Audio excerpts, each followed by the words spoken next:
Robotics, AI, IoT and automation to make in India.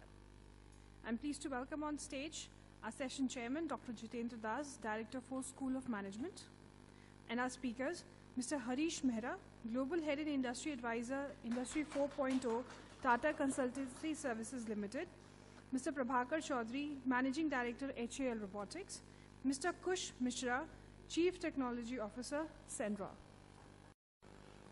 A very good afternoon to you all, and welcome to the third session of this one-day event.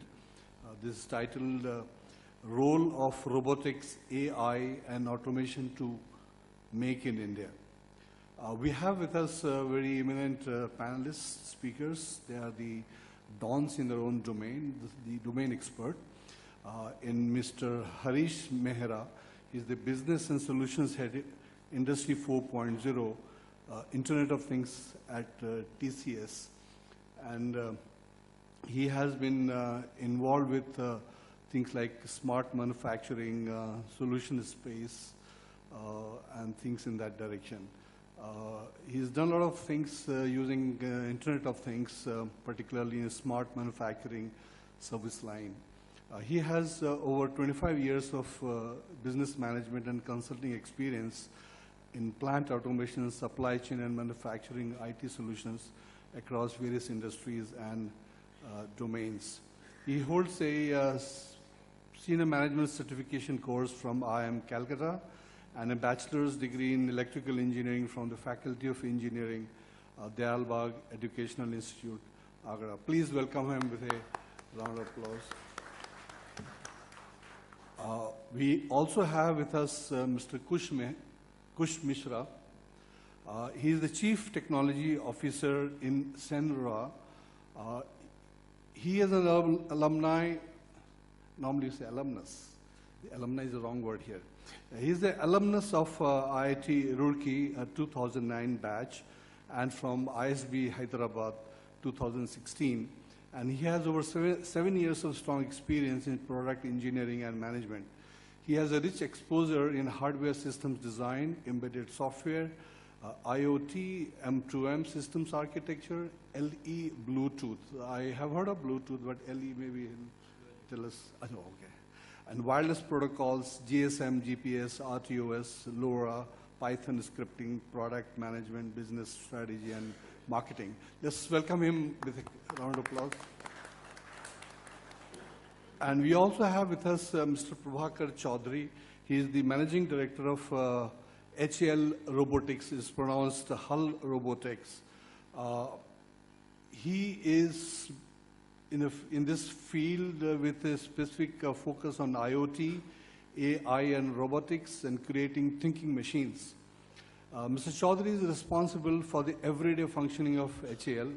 MDs are supposed to do that, whilst also charting out the successful road to scaling up and success. Completing his engineering and information sciences from the University of Delhi in the year 2002, Mr. Chaudhary has spent about 16 years in the technology domain. He has built numerous IP products, enterprise applications, and LED business unit. Let's also welcome him with a round of applause. And a little brief about me. I'm Jitendra K. Currently, I'm Director of FORE School of Management since 2010. So that makes me about 8.5 years, slightly more than that, as Director of this institute. Before this, I was a Professor of Marketing at IIM Lucknow, and also the Founder Dean of the Noida campus of IIM Lucknow. I was the guy identified by the IIM Lucknow to be picked up and sent out to Noida. Should anything go wrong, we know whom to blame, but things worked out well. So I've had very good, rich experience in handling things from the academic administration perspective. In terms of my academic background, we normally talk about it being a professor. They always talk about it. So will not be out of place. I have a bachelor's in engineering, chemical engineering from IIT Delhi, 1979 pass out. I don't know how many would be here in that age group.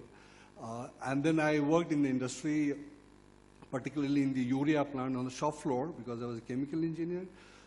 Didn't like the industry outfit here. So I wanted to do management, and among options, finally I ended up doing masters in systems and management at IIT Delhi, because it was something to do with technology, and I had a liking for that kind of subject.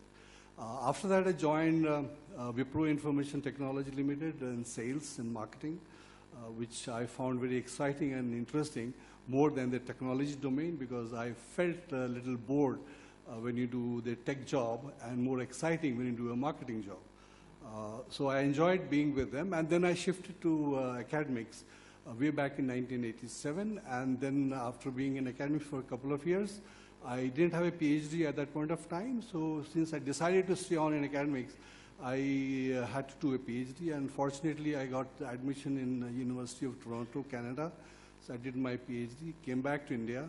Then I joined IIM Lucknow and became a professor of marketing there, and then FORE School of Management. So I have been in academics since then. And professors love to talk about anything and everything given an opportunity, especially someone who's taught for many years. Here we have an excellent set of panelists with us to share their views on this particular theme, which is robotics and artificial intelligence. The session has an emphasis on Make in India. And we all understand the emphasis the government of India has given to Make in India. And the way I see it is more to do with employment generation and the FDI, the foreign investment that must be made in India to make the country more robust than what it was in general otherwise. Now, when the Make in India starts happening, you need to look at the global perspective, because the Make in India essentially is in a global perspective, not in purely an Indian perspective. And the one country that comes to your mind is China. China traditionally has been known to be an important location for manufacturing, and that's how the China's reform kicked in a lot of money into China, and that's how they are where they are today, with a per capita income which is, I think, 9 times that of India. In 1947, they were half of India in terms of per capita income. And today they are 9 times of the Indian per capita income. So that gives you an idea of how much of economic improvement China has been able to attain. But there is a silver line to this today. It is being said that the Chinese population is an aging population, and so therefore their manufacturing USP is on the wane. It's going down. So therefore, this is a brilliant chance for India to catch up and reach the international level and cash on to this. But the China is not lying low, so they know that they have an aging population, which would translate into less number of labor force available in the manufacturing unit. So what they are doing, they are full force into robotics and AI. So it has been predicted that by year 2025, the China would overtake US and rest of the world in terms of the robotics and AI implementation in manufacturing. So they may have less number of workforce, but they'll be at par in terms of manufacturing, in terms of volume and things like that. So as a country, India, we need to take note of this and figure out how do we handle this kind of a new competition, which would kind of, unsettle your entire Make in India initiative that you're trying to make. And if you look into the data in terms of how much of money investment in R&D and the other associated technologies, development and research the China is putting into, we are nowhere near it. I mean, we are a minuscule fraction of amount of money which China has put into the research and implementation of robotics into their manufacturing process. So we have a target which seems impossible to reach in the next 5 years at least as a country, India. So we need to take a serious look at this as to how do we handle this. If we keep focusing on Make in India as a labor-intensive thing, you'll be out of reckoning in no time. Because if you have robotics in manufacturing, the fundamental gain that you have is the quality of production and the quantity of production. So which means per unit cost would be low at a higher quality, and then you are out of the market. So we need to take a look at this very seriously. And one of the important things, since our topic is in robotics and AI, One of the things that happens when you deploy these technology in manufacturing, and traditionally India has been in the domain of, giving employment to a lot of people, factories and, all that. So the number of jobs is likely to go down. So it's also being predicted with more robotics going to the manufacturing, and the way technology is changing, and you deploy all the technology into manufacturing, the jobs will go down. But my take is, and of course a lot of other people also think like that actually jobs will not reduce to that extent overall. There will be a shift in the job profile. And we have a very good example of computerization that happened in India. I was in Delhi around that time, and I've seen rallies on the streets against computerization in railways. Those in my age group would be able to recollect, and the kind of political rallies and protests and violence that happened in a place like Delhi against computerization railways, saying that this is going to take away our jobs and we need to stop computerization. And rest is history. So likewise, when the robotics and the AI gets into the manufacturing, I'm sure we'll have more jobs to come in, not in terms of fitting a nut and bolt into a machine, but into something else. So we need to also take cognizance of this kind of a thing. And one or two things which strike in my mind when we are looking at how the technology is changing, I'm sure the experts will give you more idea. But from a user point of view, a few things that is changing the way we are looking at things is one of the things called, we are familiar with the apps in our phones. So now it's being said that, and with some point was raised in our informal meeting, the apps would become intelligent. So apps, what you download, would not be the same app after a certain period of time, after the app has noticed how you're using the particular app, and app will reform itself. And how would that be impacting your, not only your personal activities, but the industrial activity that we need to be looking at very carefully. Another thing which is important in the way things are happening, we are familiar with terms like IoT, Internet of Things.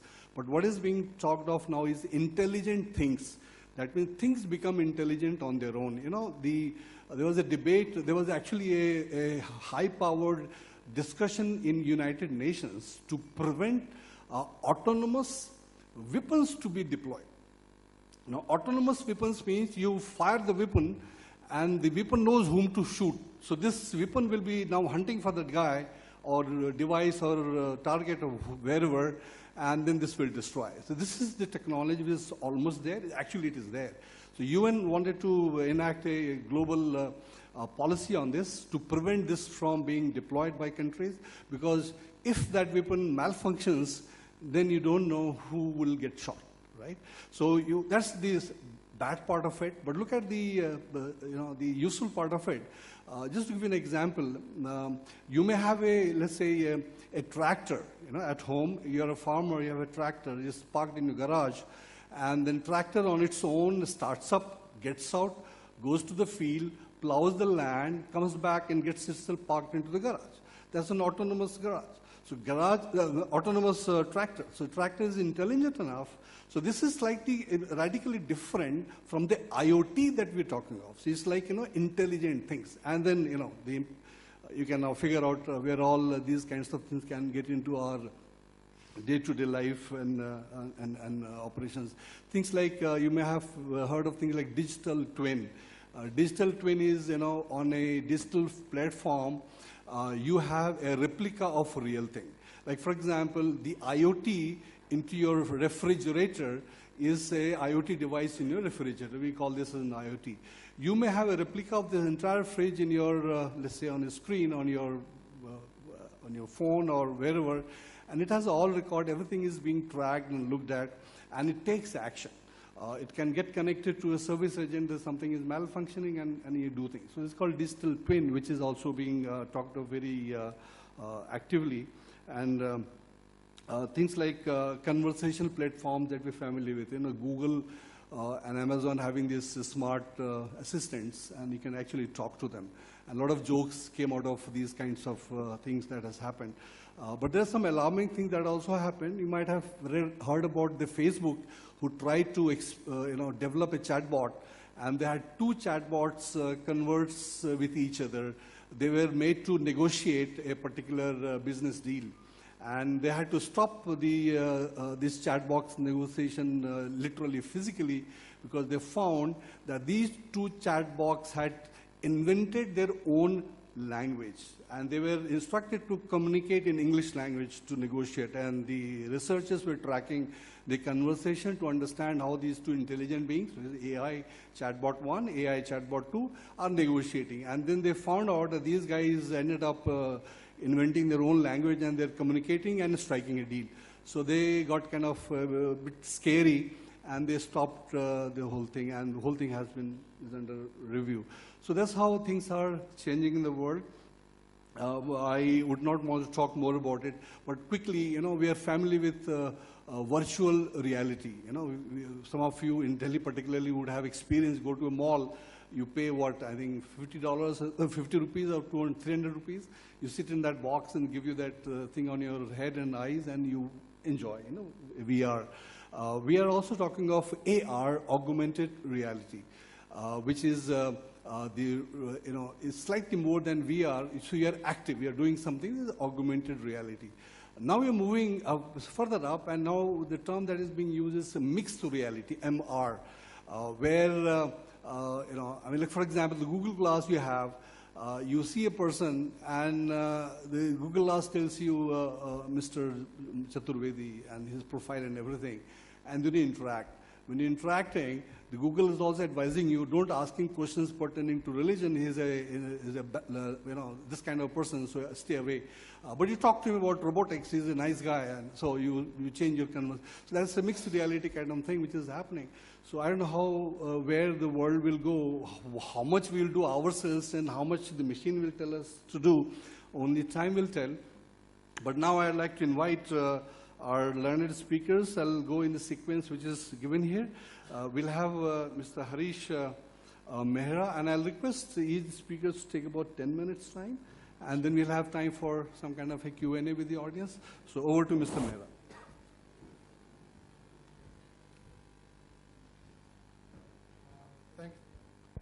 Thank you, Mr. Das. Thanks, CII, for setting the stage and giving opportunity to share these thoughts. Mr. Das has already taken a lot of thunder out of this session, which is talking about digitalization. But let me put some structure to this thought. See, we all are hearing the digital transformation and its associated impact in manufacturing or in business. So if you see, we broadly can group them into two different waves, wave 1 and wave 2. Wave 1 is more focused on consumers. It is consumer to consumers, or to some extent business to consumers. The disruption which has come in the form of things which Mr. Das mentioned, whether it is augmented reality or 3D printing or artificial intelligence or building digital twins and other things, is because it has started impacting B2B environment, business to business environment. And the adaptation, the disruption is, which is digital disruption here, is so disruptive in nature that the adaptation has to be thought of. Otherwise, it's difficult to compete in this marketplace, because the benefits which are, it may be smaller, but it needs to be done immediately, because change is just waiting to come, and in a global environment, it just leaves you in a corner where people will be able to produce things in a better quality, at a lower cost, at a higher pace. Thank you. Thank you, Mr. Mehra. That was a good take on robotics and AI put together. We all are familiar with Murphy's Law. If anything were to go wrong, it will go wrong at the nick of time. So we are held up for some technical issues here. In the meanwhile, I would like to now invite Mr. Prabhakar Chaudhary to share his views for about 10 minutes. Mr. Chaudhary? Yeah? Yeah, so I can speak here. Okay, sounds good. Okay. So many a times, I mean, still today, a lot of us, when we think of robotics, artificial intelligence, we associate it with a wild animal. We would love to admire it in a zoo, but are scared to bring it at home. And a lot of this is because the way things have been projected to us. A lot of concerns Dr. Das shared, which has gone wrong in the field of advancement, where chatbots started doing things on their own. But these are part of evolution. These are not the commercial deployments. When commercial deployments of robotics and IoT is happening, there are a lot of bodies there are a set of protocols that needs to be followed. So one of the things that all of us need to really understand at the is go to the depth of it and understand the benefits and the risks involved. So basically a detailed analysis needs to be done, and I think the more we would get closer to these technologies, we would, if not 100%. So talent-wise, it's not that we don't have the talent. The problem is we don't have the right ecosystems. I was researching on drones lately, and one of the finest papers that came across in this space was from a scientist in Mumbai who is working for NASA. The finest paper I came across on the drone ecosystem. So another thing is that the institutions of this of our country, they have to work together in terms of the academics, the government, the industry bodies, and these emerging companies. They will have to work together to create an ecosystem where the adoption and the building of nations' IP starts to come out. Yeah, so pretty much that. Thank you. Yeah, thank you. While listening to him, he was talking of cost implication because of AI robotics coming in and emphasis on manufacturing. I just got reminded of one example I read a long time back. It's on the cost. For example, the amount of light we have in this hall, the lumix, the intensity of light that we have here, if we wanted to have the same light in year 1850, it would have cost us 400 times more. So the cost of having a light has come down 400 times from 1850 to the current time. And this improvement in cost has come because of technology. So likewise, as the technology goes into our day-to-day life and anything and everything that we do, the cost is going to go down drastically. For example, when I was studying abroad, a phone call to my parent used to cost me 20 rupees a minute in Indian currency.